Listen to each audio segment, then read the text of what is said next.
algún pasaje que les traiga a memoria esto que acabamos de leer acá, en Jeremías 34? Pregunto. Miro respuestas. ¿Alguien se acuerda? ¿No se acuerdan? Cuando Pablo fue capturado, sacó, sacó de la esclavitud. Tiene que ver con esto que dijo Mariela. Con eso que dijo Mariela.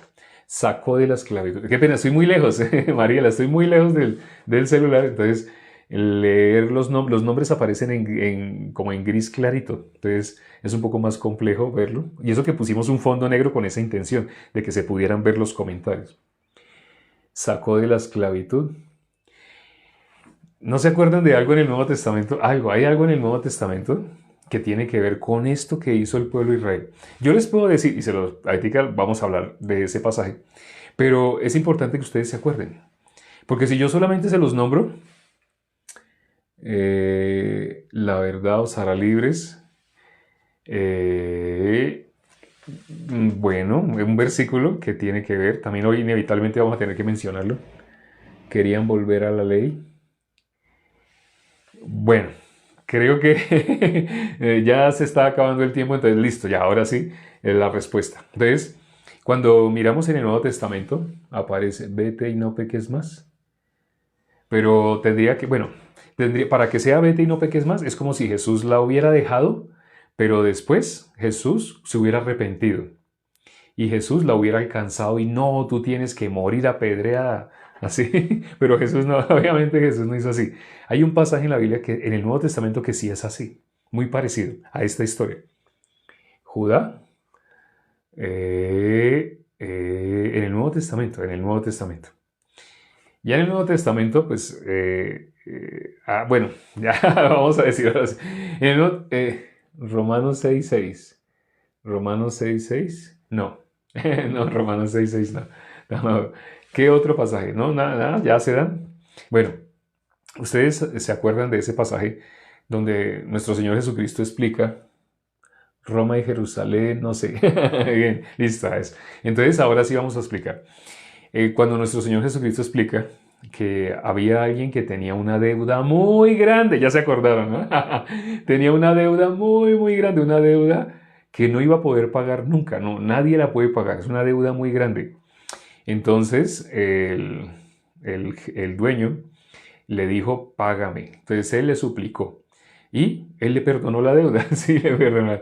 Pero resulta que después él saliendo se encontró con alguien que le debía muy poquito, muy poquito. Lo que le debía era poco, pero lo cogió el cuello, págame, págame. Acababa de ser perdonado de una deuda. Y no es que, no importa que acababa o no acababa, ya se acuerdan, ¿no? Ya sí se dieron cuenta. No, no es que faltaba, hace poco, hace mucho, se le perdonó la deuda. Y esa persona no quería perdonar la deuda a otro. A él le fue perdonada una deuda muy grande, pero él no quería perdonar deuda. Cuando se encontró a un consiervo que le debía, esta historia que nuestro Señor Jesucristo cuenta, está contando del corazón del ser humano. Cuando alguien recibe la salvación y por qué recibe la salvación, ¿qué es lo que sucedió cuando el pueblo salió de Egipto? Es sombra de seres libres de la esclavitud, del pecado. Ahí sí viene el versículo que alguien escribió, conoceréis la verdad y la verdad os hará libres. Entonces, ese versículo de ser libres ¿de qué? Del pecado. Jesús lo explica 2 versículos más adelante. Pero eso representa lo de Egipto. Pero lo que aparece acá es el mismo pueblo con los suyos mismos. No sé si se dieron cuenta. Por eso les digo que esta historia de Jeremías 34 es muy parecida a esa persona que le fue perdonada una deuda, pero cuando vio a su consiervo, págame, págame. A él le fue perdonada, pero él no quería perdonar. Lo mismo, ser libres, tenían que dejarlos libres. Entonces sí los dejaron libres, pero en el corazón de ellos estaba entre dos. Sí, Juan 5:14, gracias. Mateo 18:25. El corazón de ellos estaba entre dos. El corazón de ellos estaba así. Vamos a leer Mateo 18:25, gracias. Mateo 18:25. Mateo 18:25. Mateo capítulo 18, versículo 25. A este, como no pudo pagar, ordenó su señor venderle y a su mujer e hijos y todo lo que tenía, para que se le pagase la deuda. Entonces aquel siervo postrado le suplicaba diciendo: Señor, ten paciencia conmigo y yo te lo pagaré todo. El señor de aquel siervo, movido a misericordia, le soltó y le perdonó la deuda. Pero saliendo aquel siervo, halló a uno de sus consiervos que le debía 100 denarios, y haciendo de él, le ahogaba diciendo: Págame lo que me debes, págame, págame, págame. Entonces su consiervo, postrándose a sus pies, le rogaba diciendo: Ten paciencia conmigo y yo te lo pagaré todo. Mas él no quiso, sino fue y le echó en la cárcel hasta que pagase la deuda. Viendo sus consiervos lo que pasaba, se entristecieron mucho y fueron y refirieron a su señor todo lo que había pasado. Entonces, llamándole su señor, le dijo: Siervo malvado, toda aquella deuda te perdoné porque me rogaste. ¿No debías tú también tener misericordia de tu consiervo, como yo tuve misericordia de ti? Entonces su señor enojado le entregó a los verdugos hasta que pagase todo lo que debía. Así también mi Padre Celestial hará con vosotros si no perdonáis de todo corazón a cada uno a sus hermanos sus ofensas. ¿Se acuerdan que nuestro Señor Jesucristo en la oración, cuando Él nos enseñó a orar, Él dijo, primero que todo dijo cómo no orar? Dijo: cuando oren, no hagan como los hipócritas. Ellos oran de pie, así para ser reconocidos delante de los hombres. De cierto os digo, ya tienen su recompensa. Esto que dijo nuestro Señor Jesucristo significa: ellos están tratando de matar dos pájaros de un solo tiro. Pero cuando ellos tratan de hacer algo para Dios y algo para los hombres a la vez, Dios no comparte su gloria con nadie. Si alguien está haciendo algo para Dios y para los hombres, Dios ahí no tiene nada que ver. Dios no puede recibir eso porque lo están haciendo también para los hombres. ¿Cuál es la recompensa? ¿Quieren ser vistos de los hombres? Bueno, ya están siendo vistos por los hombres. ¡Ay, no, Dios, pero yo te estoy orando a ti! No, ya no. Como lo está haciendo para ti, quiere ser escuchado por Dios, pero a la vez algo quiere sacar de los hombres. Algo tiene que ver con los hombres, ya no tiene nada que ver con Dios. Sí, se dan cuenta. Eso lo dijo nuestro Señor Jesucristo en ese pasaje. Entonces, cuando el ser humano así ora, dijo nuestro Señor Jesucristo que no hagamos vanas repeticiones, que también, ¿quiénes hacen vanas repeticiones? Los gentiles. Así habla la Biblia, ¿no? Los gentiles son los que hacen vanas repeticiones. Ustedes no sé si han oído personas que cuando están orando repiten y repiten y repiten una misma frase. Hay personas que incluso este modelo de oración se lo saben de memoria, y yo cuando era niño, yo me lo sabía de memoria. Yo era un gentil. Entonces los gentiles, ¿qué hacen los gentiles? Repiten y repiten porque pensábamos, siendo gentil uno piensa que por su palabrería va a ser oído delante de Dios. Entonces, como cuando yo era niño, a mí me enseñaron mis padres y pues tiene lógica. Yo lo acepté porque tiene lógica. Entonces, ¿yo qué hacía? Yo recuerdo cuando me despertaba con susto, cuando me despertaba así de noche, pero tenía miedo, ¿sí? Entonces mi mamá me había enseñado a que orara no, a que rezara. Porque bueno, esa es la oración repetitiva, nosotros la conocemos como rezo, ¿sí? Un rezo es una repetición, repetición, repetición. Entonces así me enseñaron mis padres, sobre todo mi mamá. Entonces cuando yo estaba asustado de noche, me despertaba asustado, mi mamá me enseñó: empiece así. Padre nuestro que estás en los cielos, santificado sea tu nombre, venga a nosotros tu reino, hágase tu voluntad así en la tierra como en el cielo. Danos hoy nuestro pan de cada día. Sí. Perdona nuestras ofensas, así como nosotros perdonamos a los que nos ofenden. No nos dejes caer en tentación, mas líbranos del mal. Amén. Padre nuestro que estás en los cielos, santificado sea. Y repetía. Y se acaba el rezo y Padre nuestro que estás en los cielos, santificado sea tu nombre, venga a nosotros. Así hasta que me cogía el sueño. Así me dijo mi mamá. Así repita. Pero realmente no le dicen a uno repita, sino le dicen a uno rece, o le dicen a uno ore, pero eso ya es un rezo. Pero esa es la forma como ora uno de gentil. Siendo gentil, yo también oraba así, yo oraba de esa manera. Y por eso Jesús dijo: así hacen los gentiles. Los gentiles piensan que es por su palabrería, o sea, por repetir y repetir y repetir. Padre nuestro que está en los cielos, santificado. Y Padre nuestro que está en los cielos, santificado. Padre nuestro que está en los cielos, santificado. El ser humano piensa eso. Eso es algo que sale de nosotros en modo natural. Es algo que sale de nuestro corazón. Suena, es vergonzoso, ¿no? Es vergonzoso, pero tengo que contarlo. Creo que a más de uno acá le pasó lo mismo, que siendo gentil pensaba que por su palabrería podía ser oído por Dios, pero Jesús dijo que no hiciéramos de esa manera. Jesús nos enseñó cómo orar. Aquí cuando leímos este pasaje, aquí dice el penúltimo versículo, antes de terminar el capítulo, dice, entonces su señor enojado le entregó a los verdugos hasta que pagase todo. Pero ¿qué es lo que dice? Bueno, y el último que dice, que teníamos que perdonar. En la oración, nuestro Señor Jesucristo nos enseñó a orar, perdona nuestras deudas, así como nosotros perdonamos a nuestros deudores. En otra parte dice, perdona nuestras ofensas, así como nosotros perdonamos a nuestros deudores. Entonces, nosotros, ¿qué recibimos? ¿Un perdón pequeño? La deuda que nosotros teníamos era ligera. La deuda que nos separaba de la salvación era una deuda enorme. Nosotros no sabíamos, porque igual que todas las personas pensábamos que ya éramos hijos de Dios. Todo el mundo ¿cómo piensa? Todo el mundo piensa que es hijo del diablo o que es hijo de Dios. Incluso si ustedes hacen esta pregunta, las personas se ríen. Si ustedes le dicen a las personas, disculpe, ¿le puedo hacer una pregunta? Sí, claro, dígame. ¿Usted es hijo de Dios o hijo del diablo? La gente automáticamente se sorprende. ¿Por qué la gente se sorprende? Hasta les dan risa. Algunas personas, si ustedes les hacen la pregunta, se van a reír. O hacen un gesto.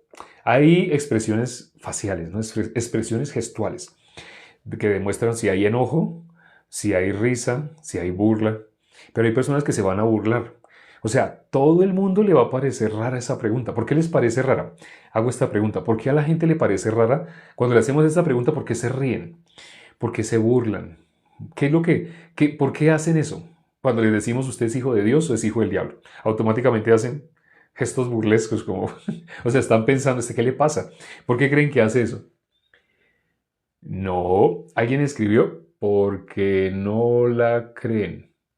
No, no. Cuando les hacemos esta pregunta, ¿usted es hijo de Dios o hijo del diablo? ¿Por qué se burlan?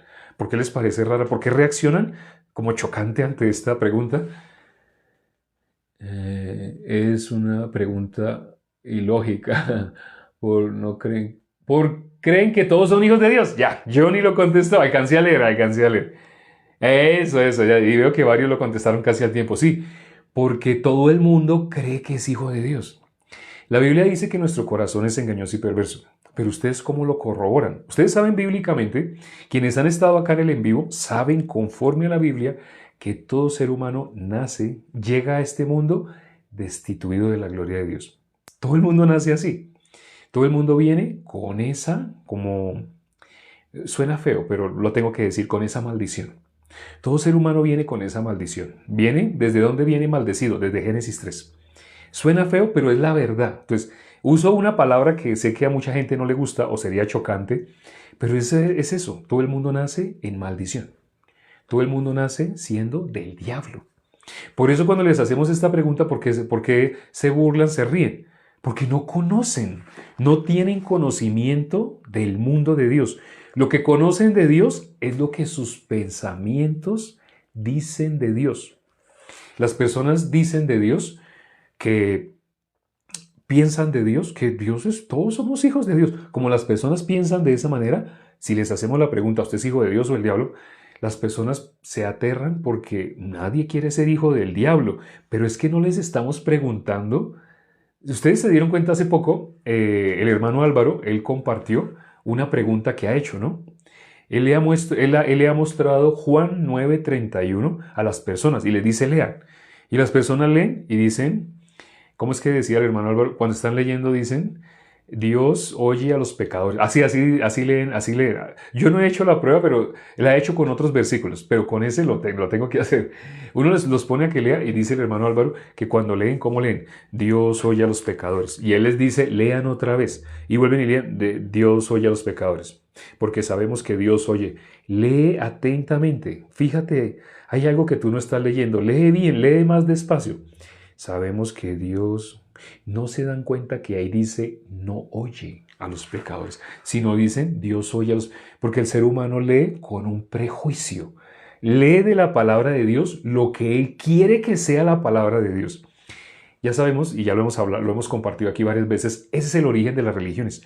Todas las religiones donde tuvieron su origen en lo que las personas piensan, lo que a las personas se les ocurre que debería ser Dios. Por qué las personas creen de Dios lo que ellos quieren que sea de Dios? Porque Satanás dijo, seréis como Dios. Entonces el ser humano cuando proyecta a Dios, cuando piensa en Dios, está pensando en sí mismo. No sé si sabían eso, pero por eso las personas realmente no necesitan la Biblia. Muchos van a la iglesia con la Biblia bajo el brazo.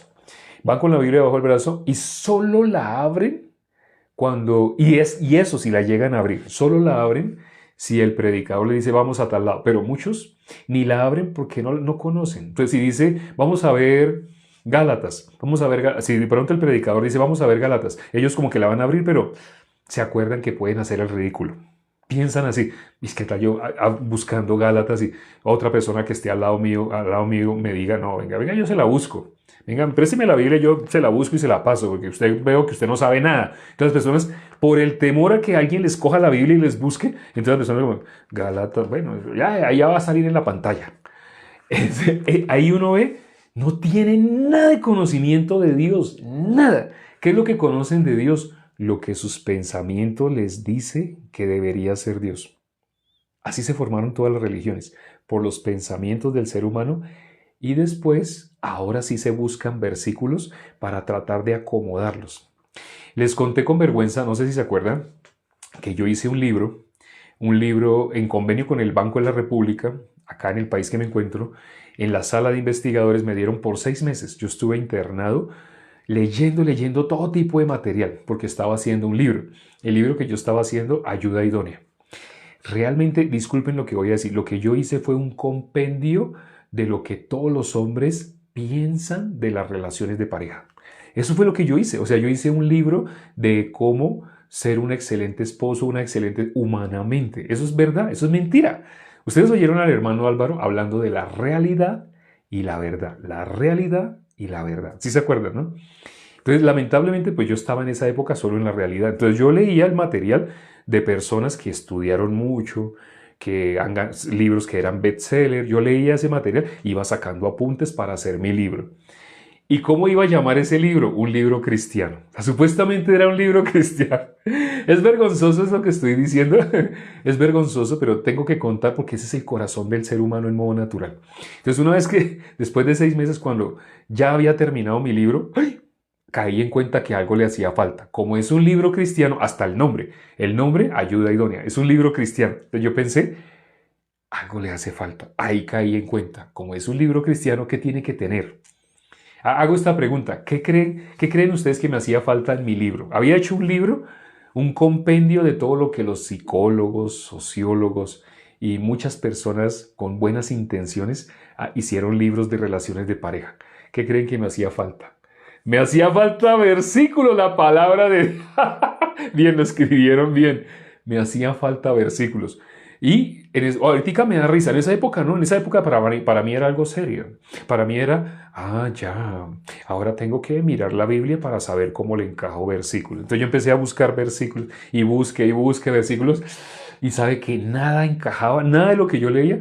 O habían unos que se acercaban, pero realmente los iba a meter entre párrafo y párrafo, pero entraban como con fuerza. Entonces yo los iba a meter, no, pero algo está mal.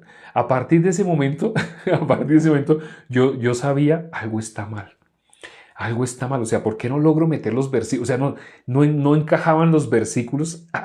Trataba de encajarlos a la fuerza. Ahora me da risa, pero es vergonzoso. Me da risa el ridículo, o sea, lo estoy exponiendo. Obviamente en ese momento nadie me veía, o sea, estaba yo solo con mis libros, pero es algo ridículo. Así se forman las religiones. El ser humano ha armado lo que le parece que debería ser la salvación, lo que le parece que debería ser el amor. Cualquier tema.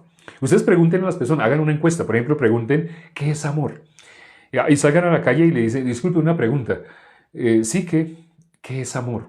Las personas se quedan pensando y oigan la definición que da. Ustedes van y le hacen una pregunta a otra persona, a otra persona, a otra persona. Cuando ustedes saquen, va a salir algo muy lindo, muy hermoso, pero mentira. Todo es mentira. O sea, si ustedes lo filtran con la palabra de Dios, es mentira. ¿Qué es lo que estuvo mal cuando yo hice mi libro? Yo tenía que arrancar por la Biblia y de ahí explicar lo que está en la Biblia, así si hubiera sido un libro cristiano.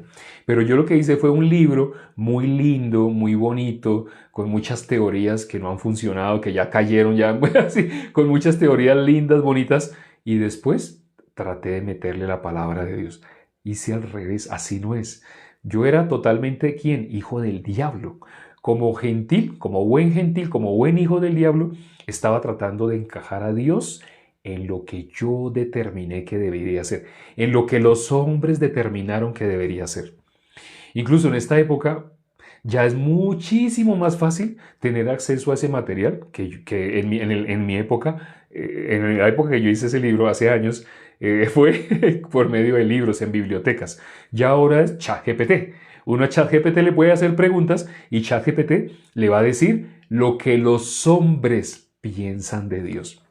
Si usted le dice a ChatGPT, ChatGPT, enséñeme sobre la salvación, enséñeme cómo puedo ser salvo, pregúntenle así a ChatGPT, enséñenme cómo voy a dar una conferencia para que las personas sean salvas. ¿Qué es lo que les debo hablar? ChatGPT, enséñeme. Y verá que ChatGPT le va a decir lo que los hombres, creyéndose Dios, los hombres con el corazón como corazón de Dios. Hombres separados de Dios. Hombres malditos piensan de la salvación. O sea, le va a decir cosas que tienen lógica, cosas que se enseñan en las que se hacen llamar iglesias, pero no le va a decir la verdad. Le va a decir cosas lindas, no feas. Va a decir, le va a preparar un discurso hermoso, lindo, pero mentira. Comparado con la palabra de Dios, solo falsedad, solo mentira. Las cosas de Dios, ya lo hemos dicho aquí varias veces, las cosas de Dios, ¿dónde se buscan? ¿En ChatGPT? ¿O se buscan en la palabra de Dios? Las cosas de Dios se buscan acá. ¿Quiénes son los que buscan las cosas de Dios en ChatGPT? Los líderes, pastores de diferentes denominaciones, de diferentes, entre comillas, iglesias, pero que no son salvos. Así buscan. ¿Buscan dónde? En ChatGPT que les diga las cosas de Dios. ChatGPT tiene el Espíritu de Dios.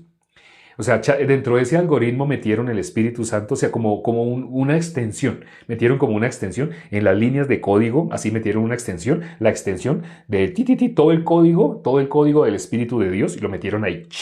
¿Así? No, no. El Espíritu de Dios no es un código. Es algo que está por encima de código. No tiene que ver ni con virus ni con cosas así. El Espíritu de Dios únicamente mora, ¿dónde? Ya para terminar, no sé si se acuerdan, hay un versículo que está en Hechos 2:38. Ahí dice en qué persona mora el Espíritu de Dios. Ya nos toca terminar. Nos pasamos, qué pena. Vamos a mirar ese versículo para terminar.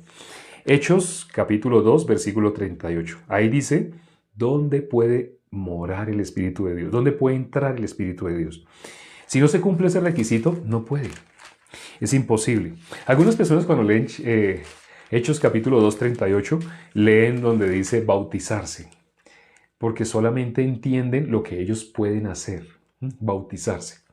Pero no se refiere a algo que tú hagas. No, mira lo que dice ahí.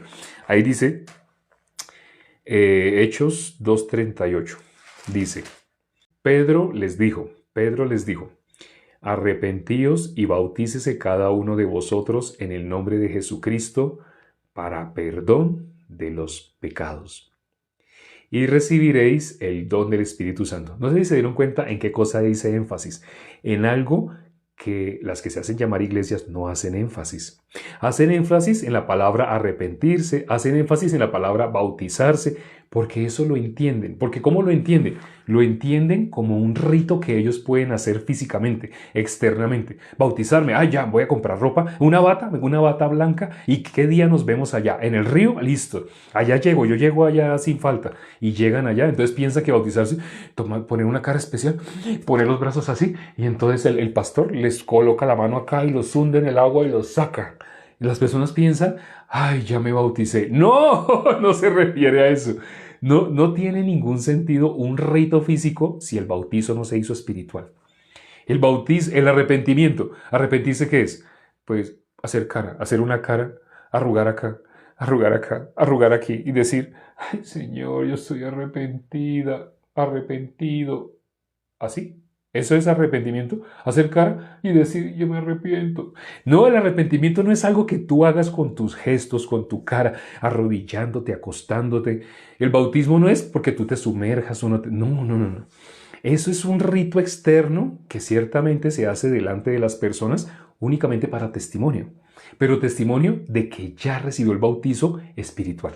El arrepentimiento es igual. La palabra arrepentimiento no es porque tú arrugues la cara, no. Si tú todavía confías en ti mismo, no te has arrepentido. Estás con el enemigo, 100% siendo influenciado y manejado por Satanás. Lo que me pasó a mí cuando estaba haciendo ese libro. Un libro cristiano. Imagínense, un libro cristiano, pero no encajaba la Biblia ahí, no encajaba. Ustedes van a las librerías que se conocen como librerías cristianas y todo el material que encuentran fue hecho así. Son libros donde metieron, y ahora, para poder meter versículos a las bravas, salieron las Biblias modernas, porque las Biblias modernas están hechas, ¿por qué? Por personas que están en sus obras. Como están en sus obras, las Biblias como Nueva Versión Internacional, Biblia de las Américas, Biblia en lenguaje actual, nueva versión, ya la nombré, Nueva Traducción, Viviente, todas esas Biblias del 70 para acá, todas esas Biblias están totalmente adoctrinadas para las personas que están bajo la ley, para las personas que están en sus obras. Entonces, yo tenía que haber mirado esas Biblias, pero yo tenía era una similar a esta. Esta me la regaló un evangelista hace como 3 años, más o menos. Hace como 3 años me regaló un evangelista esta Biblia. Pero entonces, antes de esta Biblia, pues yo tuve otra, antes otra. Entonces, pero todas las que he tenido han sido la misma. Pero entonces, en esa época yo no sabía, yo solamente usaba mi Biblia. Si yo hubiera sabido, cuando estaba haciendo ese libro, si yo hubiera sabido que la Nueva Versión Internacional, o yo hubiera tenido al alcance mío una nueva traducción viviente, mi libro hubiera sido un éxito.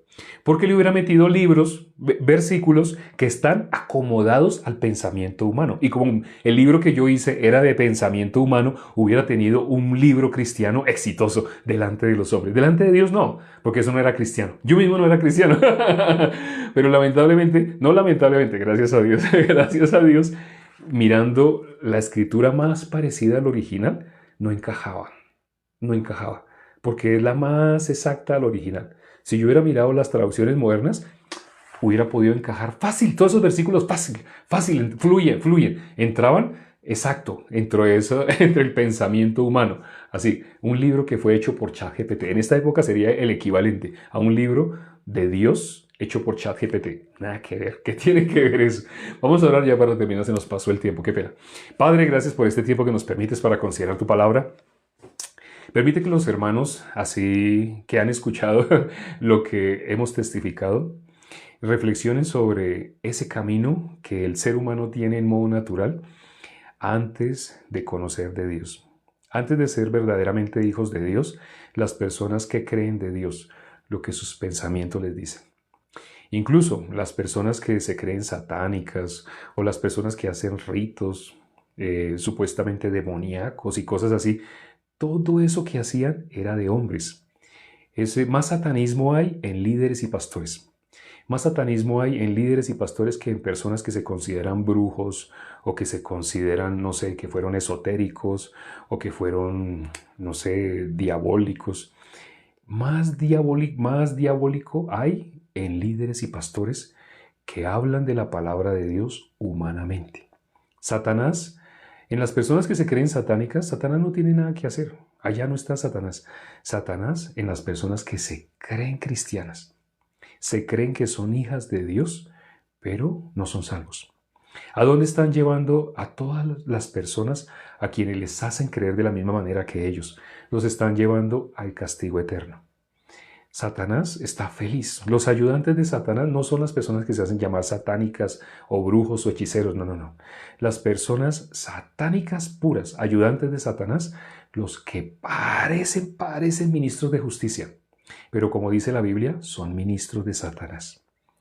Ten misericordia, Padre, de las personas que llevaron una vida religiosa pensando que estaban bien con Dios y juzgaban a los que se veían o llamaban satánicos o llamaban diabólicos.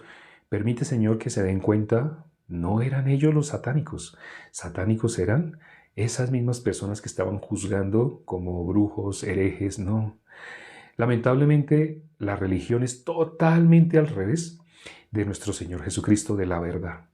La religión es exactamente el disfraz perfecto. Cuando en la Biblia dice que Satanás engaña al mundo entero, el disfraz perfecto es eso que parece que fuera cristianismo, pero le falta la salvación. Parece cristianismo, pero todavía están haciendo algo por el pecado. Y así leen la Biblia de esa manera. Para ser libre del pecado, nunca, de esa manera, nunca alguien puede ser libre del pecado. Para ello, ¿qué necesita? Lo que leímos ahora, últimamente, el último versículo. Necesitan arrepentirse. Y arrepentirse es de haber creído en su pensamiento de lo que era de Dios, lo que era del diablo. Eso totalmente era equivocado. Es más, totalmente era al revés. Para el ser humano es inconcebible, pero más fácil que un brujo, que una prostituta, que una persona que ha estado sumergida en la maldad, más fácil que esa persona pueda recibir la salvación, porque esa persona estaba en la verdad. Esa persona estaba en su naturaleza pura. Pero los que se creían o los que se creen que han estado con Dios, porque llevan años con buenas intenciones, llevan años hablando de Dios, haciendo podcasts, haciendo estudios de Dios, haciendo muchas cosas que parece que fueran de Dios, pero todavía no son salvos. Esas personas, Satanás está feliz con esas personas. Son los ayudantes perfectos del diablo, porque ni dejan recibir la salvación, ni ellos mismos han recibido la salvación, ni dejan que otras personas las puedan recibir. Y se enfurecen con aquellos que anunciamos el evangelio verdadero. Ten misericordia, Padre, de todos los hermanos. Si alguien todavía no había salido de ese engaño, permítele ahora salir de ese engaño, salir de la mentira. Permítele, a partir de ese momento, estar 100% en la verdad, para que pueda ver dónde está el engaño. Si no salen del engaño, seguirían viendo el engaño como algo que es de Dios. La Biblia dice, tu palabra dice, ay de aquellos que a lo malo dicen bueno y a lo bueno dicen malo. Permite que, a partir de ese mismo momento, los hermanos, los invitados y personas que llevan harto tiempo simpatizando con nosotros, pero que todavía no son salvos, permite que puedan ver la diferencia. Dales esa pezuña hendida, es decir, ya tú los hiciste limpios. Permíteles que en su corazón puedan creer en tu palabra. Te lo pedimos y hemos orado en el nombre de nuestro Señor Jesucristo. Amén. Gracias a Dios por la palabra del día de hoy. La oración fue más larga, casi que más larga que la predicación. Todos los días tratamos de predicar solo media hora. A veces nos hemos pasado como el día de hoy, pero la idea es no pasarnos, porque hemos notado que cuando llega a cierto tiempo el número empieza a descender. Aún hermanos, después de una hora así ya se empiezan a ir, porque tienen que madrugar y muchas otras cosas. Entonces, mejor así media horita. Media horita. Nos vemos mañana temprano. Mañana, todos los días a las 7 de la mañana, hora de Perú, de Ecuador, de Colombia. Si están en esos países, a las 7 de la mañana. Si están en otros países, averigüen qué hora es, en Perú, en Ecuador o en Colombia. Cuando sean las 7 en alguno de esos 3 países que nombré, a esa hora es que empezamos en punto durante 10 minutos. Nos vemos mañana. Chao.